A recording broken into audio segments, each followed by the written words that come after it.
So here we are in my garden. I thought I'd show you, I've got 3 different composting systems going on, so come and have a look. We're going to the chook yard. So here's the lovely chookies. So you can see here all over the ground is a whole lot of our food scrap waste, and this gets emptied into here every single morning.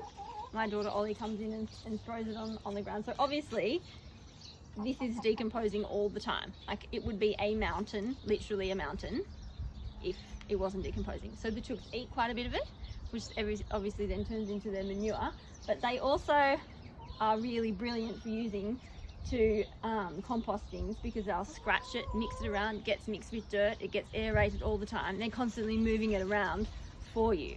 So what I've got here is just some hay. It's straw actually.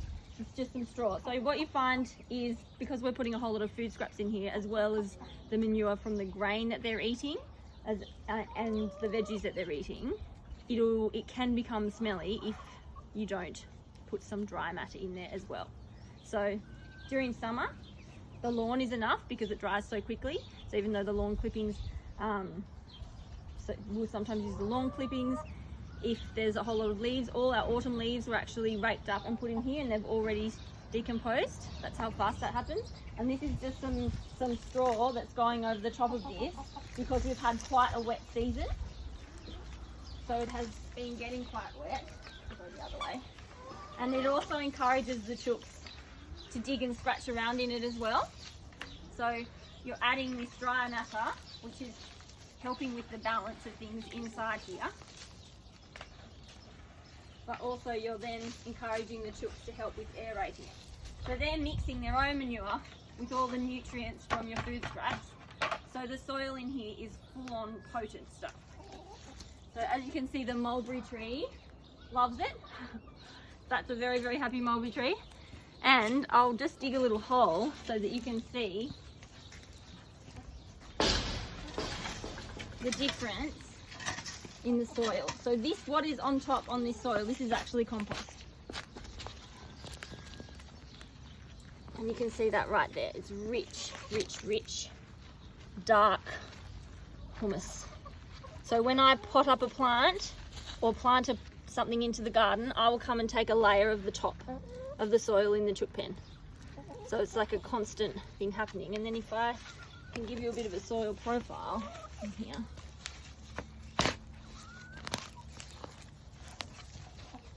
Hopefully you can see it on the screen.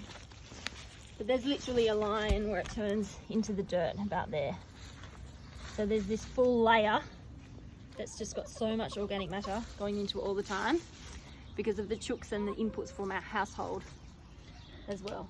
And they're beautiful, very friendly, and lots of lovely eggs. But these chooks are actually getting quite old, so there's not many eggs anymore. So this is more in line with permaculture, where you're using the natural systems, you know, to benefit the outcome, basically. But composting is natural. It will happen without people, yeah? Because composting is the natural process of decomposition, so organic matter returning to the earth, basically, if you put it simply. So really, in here, this is just speeding up the process. The chooks, they're digging around, they're eating, so they're eating that's breaking it down into manure, which is, you know, smaller again, if you get what I mean. Like, they're turning zucchini into poo, which is closer to the, you know, the organic matter at the end. So it's really just accelerating the process. So if you've got a chook pen, you know, people use pigs and things as well, but if you've got a chook pen, it's a really great spot to get it going. And it's not, because it's not hot composted, there will be seeds and stuff in here that might germinate and things. So it's not, you wouldn't call it clean compost, if there's such a thing, and it's very strong. So if I'm I wouldn't use this as total potting mix. That would be way too acidic, and it would burn the roots. Yeah. Yep. But this is beautiful stuff.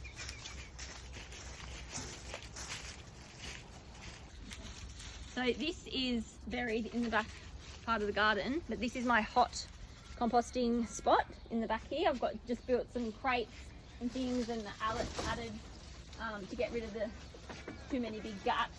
But what I've got here down the bottom is I've got some mesh, the fine gauge that's used for rodents so that it wouldn't all fall straight through, is sitting on top of the slats of a couple of crates, so that there's actually air being able to be sucked under from the ground underneath and pulled up through, because the heat within inside the pile is going to mean that the cool air is drawn into that space naturally, yeah, and then that, so it's naturally aerating throughout the whole pile and keeping that aeration happening for the process.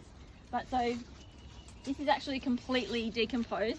This is very much compost that is ready, kind of a storage area, but this is all from horse manure. And you can see now that it doesn't resemble horse manure whatsoever, because that's no longer what it is. So here's this really rich, pure compost. Now, because this has been from a grass eater, manure from a grass eater, I can put this on pretty thick. I can spread this pretty thick. It's not too strong, not too acidic. Whereas when I do something out of the chook pen like before, it needs to be spread a bit thinner. So this is basically black gold. This is what they're talking about. But so what happens, and it's not there anymore because it doesn't need to be, but what happens is the fresh poo will go in there. Red dog, get.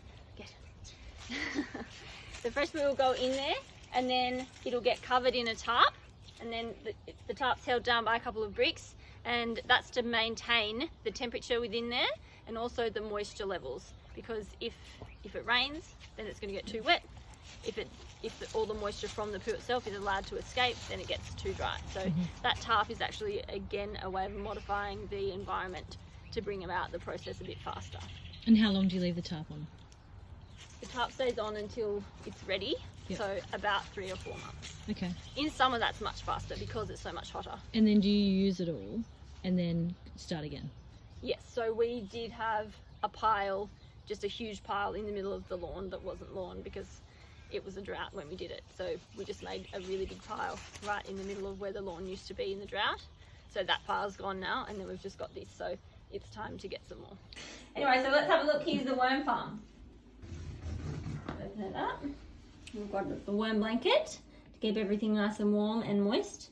And in under here, well, we've got plants growing their roots up into that blanket and things. But look, here's some worms.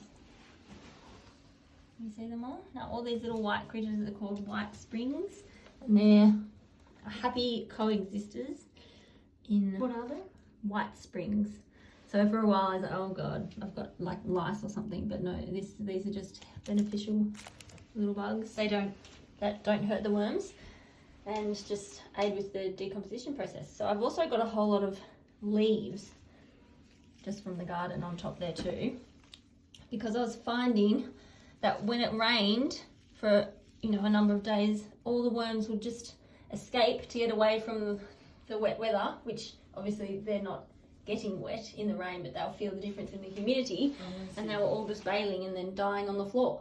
So it was terrible, and that's actually really common. But so I didn't do it on purpose, but I realised that after, because this is a new mat, so this mat will get eaten by the worms. So the mat was gone because it had been eaten, and I just wanted to get something to cover them because they need it. So I just grabbed a whole lot of leaves, but then I noticed that with the leaves on top, as opposed to a blanket, they didn't bail all the way out when it got wet. So now when it rains, they must just go up to the top in the leaves and be happy that they're out. Yeah, rather than needing to be all the way out to feel like they're not going to drown. So that's been a pretty cool accidental discovery that I've shared with a number of people. But yeah, so now they're very, very happy with that layer of leaf as well as the blanket. And so in here, you can see, well, there's a celery plant growing again. Just various food scraps. Now, worms love bananas. So I'll see if there's any of this peel left. I'll have to do a thing where I show you. Maybe. Oh no, look. So it's a bit too eaten, but if you put banana peel in there, leave it a couple of days and come back, they'll literally be all roped together, like it's quite disgusting, but amazing that they just love bananas. Also, here's a bit too. that's a little bit of it, how thick they go around the banana skins. I feed them about once a week. Yeah, so I'll just give them, and I sort of spread it out nice and evenly. Like, people have their different techniques, but I've found that they're quite happy with once a week, given there's a whole lot of leaf matter in there as well. So it's sort of on top of the stuff that is already there. And you were gifted this setup? Yeah, I gave my mum a worm farm for her birthday one year, and then she gave me one for my birthday the year after, because she just loved it so much. And you find this a really good setup? Yeah, it's beautiful, and this is the most brilliant soil here as well. So what happens is, so this is over a year worth of build-up in my worm farm, and then the set comes with 2 more of these buckets on top. So when this is actually full, I'll sit another one of these on top of here, and the worms will come up into that one, and then there's another one, so it ends up being 3 high. And when that top one's full, you take the bottom one and you use the soil in your garden. So so you're literally turning food scraps into soil. Yeah, which is cool. And then this is the worm tea. Yeah, so this is the soil. That's how beautiful and rich it is. And down here is the worm tea.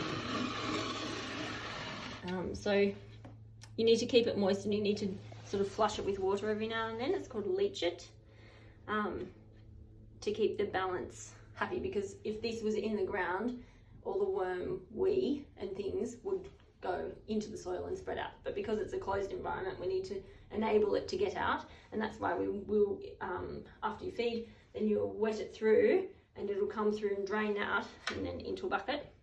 And this is a brilliant, brilliant liquid fertilizer.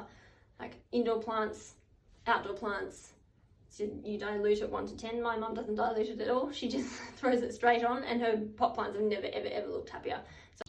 So those are my 3 composting techniques. I've got the chook yard, I've got the hot composting heap out there that's used to break down the horse manure, and inside I showed you my worm farm.